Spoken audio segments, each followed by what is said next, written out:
Her er en Java-kode, som tester den generelle formel for Monty-Hall-problemet. Jeg fik ChatGPT til at ligesom lave grundstammen i det. Der var en del, der skulle efterfølgende tilføjes og rettes, før det virkede. I det her tilfælde, der er der 40 døre. Der er 2 gevinster. Der åbnes altid en dør med en nitte, og der åbnes altid en dør med en gevinst. Og det her tal, det er hvor mange gennemløb der er i Monte Carlo simuleringen, der kan ses her nederst. Så kan man se, hvad der sker i Monte Carlo simuleringen i forhold til det teoretiske tal, der står heroppe. Her der ser vi det der samarbejdsindeks, og det siger så, hvor ofte verden skal hjælpe spilleren i forhold til, hvor ofte verden skal modarbejde spilleren. Det vil sige, at verden skal i det her tilfælde hjælpe spilleren 37 gange så ofte som at modarbejde spilleren, før spillerens beslutning om at skifte eller ej bliver ligegyldig. Så det er altså forholdet mellem de to.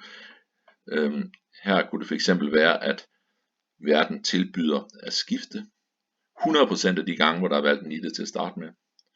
Det vil sige, de 38 40 dele, 100% af de gange tilbydes det så at skifte. Og cirka halvdelen af de 2 40 dele, hvor der er valgt en gevinst til at starte med, tilbyder verden så også at skifte. I det tilfælde så skulle det så være ligegyldigt. Men igen, det er forhold mellem de to, så de kunne jo godt være lavere, de kunne være helt ned til 0 for begge ting, ikke? Hvor man simpelthen er tvunget til at blive lige meget hvad.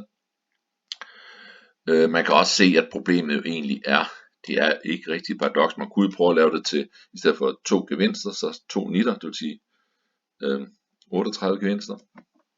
Og så vil man se, så vil det her selvfølgelig blive til en 37. del så ofte.